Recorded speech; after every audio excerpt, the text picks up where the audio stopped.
Has anybody else just felt straight up out of it recently? I know it's been a weird year so far, but something's going on. But because a lot of you suggested this one, and I figured what better way to get back to basics than a good old-fashioned tasty recipe, today we're gonna make the 2-ingredient, 10-ingredient, and 20-ingredient chocolate cakes. Also, because this video got 1 million views in a day on Tasty, so let's get right into this one. Now logically, we're gonna start small and then work our way up to that ultimate 20-ingredient cake. And the first one is only 2 ingredients, eggs and chocolate, which you may think would be cheap and easy. Oh no, you're gonna need about 8 to 10 bars of this dark baking chocolate, meaning you're probably gonna spend over 30 bucks on a 1-layer chocolate cake. If you wanted to, I'm sure you could make this cheaper using some chocolate chips or any cheaper chocolate you can find. But I am not gonna do that today. I'm gonna give each one of these recipes the best chance at success. At least most of this prep is easy, even though I'm cursed and I always have to break at least one of my yolks for every video. It does go against a lot of the rules that I thought I knew about chocolate and baking in general. You've got to separate your 8 eggs, you've got to beat in your egg yolks into your melted chocolate, and at the very end, we're gonna mix chocolate and warm water to make a ganache. I can't imagine that working, but I'm getting a little ahead of myself, so let's worry about that when we get there. For whatever reason, this one calls for some soft peaks, so I think I got there with my electric hand mixer, and then very carefully folded them into my chocolate mix, and then it just gets baked off in a prepared cake tin at 325 degrees for about 45 minutes. Honestly, who would have thought you can get anything resembling a cake with just chocolate and eggs? Although it does kind of feel like a brick. I did my best to even out the top, and then set it aside while I whipped up my chocolate and water ganache.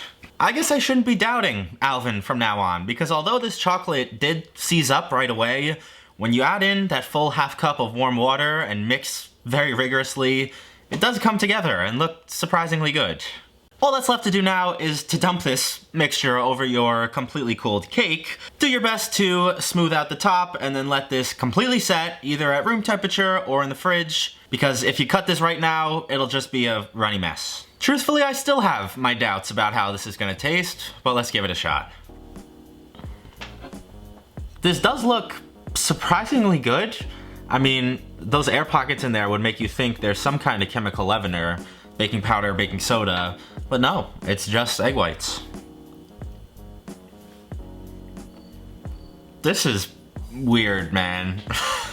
The best way I could describe it is like a really crumbly, kind of dry fudge. It doesn't resemble cake at all as far as taste and like texture. It's only really gonna be as good as the quality of your chocolate too, so keep that in mind as well.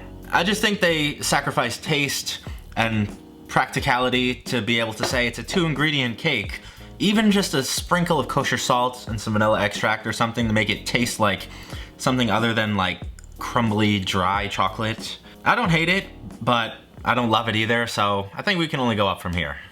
Next up, we've got the 10-ingredient cake, which is supposedly not even a tasty recipe. This is Alvin's personal recipe. I compiled 2 boxes of chocolate cake mix, a bottle of cold brew and vegetable oil, some mini chocolate chips, kosher salt, and dark cocoa powder, powdered sugar, a few sticks of butter, a couple of eggs, and all I can say is that he's lucky I'm in a good mood. I'll leave it at that. For the most part, this is a recipe I can appreciate because it's pretty close to something I would whip up on a normal weekday. It mostly follows the directions on the box, but we do add the cold brew. We divide it in 3 different pans to make a nice layer cake at the end. These got baked off at 325 degrees for about 30 to 35 minutes, and I don't know what the hell happened to one of them because there's a full-on crater in the middle of it. I don't even know how much leveling this off is gonna help, but I did my best and set it aside to cool completely. Lastly, I whipped up this disgusting icing with 2 whole blocks of the devil reincarnated. At least it's got equal parts butter and a ton of salt and powdered sugar and cocoa powder, so maybe by some miracle you won't taste it that much. Bakers and pastry chefs everywhere, please close your eyes now so you don't have to witness me mutilating this cake. It is no secret I cannot decorate cakes for my life, but for whatever reason, the frosting started oozing out of the sides. I didn't really have enough to make this all even. I really need one of those spinning cake stands to help my cause out a little bit. This was just a mess. What? You're not in this game? I died on the final. I started a new game. You're not here? I make YouTube videos for a living, 500,000 subscribers. Wow! And I'm still dealing with this. There's nothing important going on back here or anything. Fall Guys is clearly much more important. I guess I'll just wait until the game's over. Maybe after I douse this in mini chocolate chips, it'll look better. And no, not really. As with the majority of my desserts, this looks like it was made by an elementary schooler, but I cut myself a piece anyway, and let's give it a taste. The cross section doesn't look all that bad, although you can see where the crater was in that middle layer.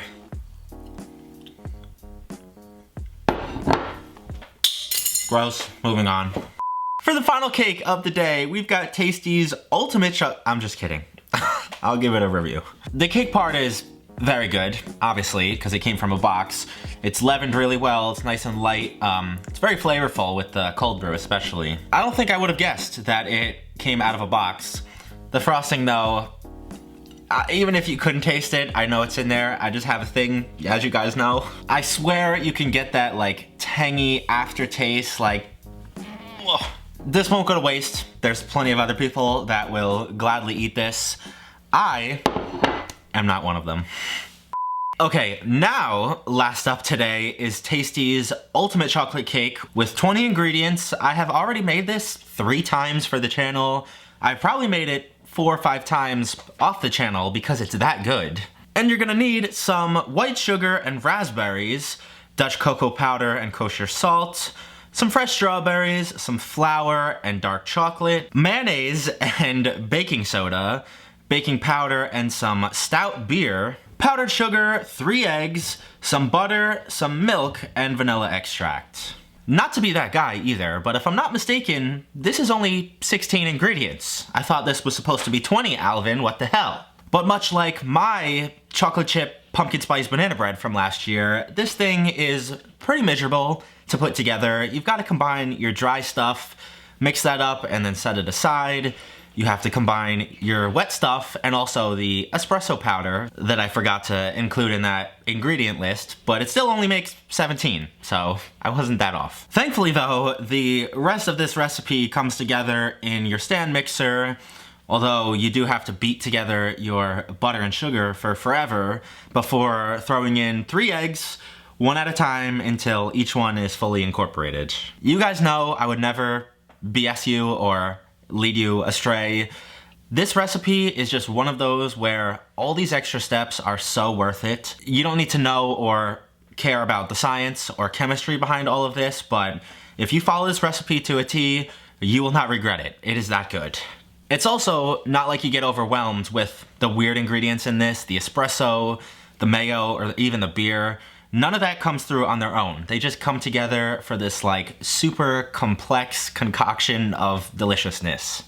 This batter gets finished off by alternating between your dry and wet ingredients, and then finally folding in 1 bar or 4 ounces of your chopped up dark chocolate. And I'm gonna be real, I'm very exhausted, so once these cakes cooled, I set them aside and let them cool overnight, and I got back to it the next day. As soon as I opened my eyes, on day 2, I got started on my chocolate buttercream frosting with 3 sticks of room temperature butter, about a ½ cup of the cocoa powder, and then almost 5 cups of powdered sugar.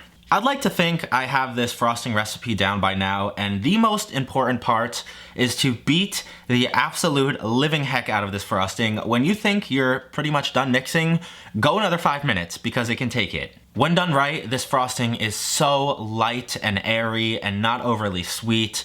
You can eat a pound of it and it won't be sitting in your stomach or making you feel ill like some other frostings we might have made in this video.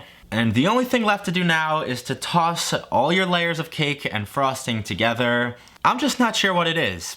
cake decorating is just not one of my strong suits. Thank you to everybody who tried to make me feel better on Instagram. It didn't work though.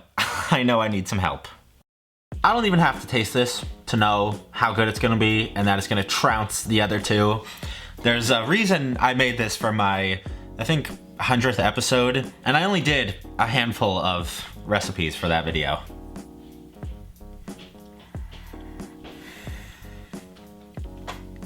It is not just good, it is so good. Like, it gets me excited how good it is. I maybe should not admit this, but I didn't eat lunch and I didn't finish the other two purposely so I can have a ton of this one.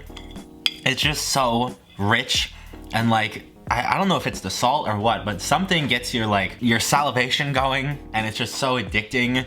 The frosting is like perfectly light and fluffy. It's not so heavy that you can only eat a few bites and then be done with it. Like, I'm gonna devour this and probably another piece. If you are gonna go through this whole process though, make sure to get a good quality cocoa powder as well as at least a moderately dark chocolate. Do not use milk chocolate. Don't use any cheap chocolate chips. Use like a 54% or higher dark chocolate baking bar and it will be worth it. It's just so good. I hope you guys enjoyed today's video. One last reminder, you have 1 week to nab one of these little guys. If they don't reach the minimum threshold, nobody's gonna get them. So click the link, go grab one while you can. Follow me over on Twitter and Instagram if you do not already. Other than that, have a fantastic weekend, and I'll see you right back here next time. Peace.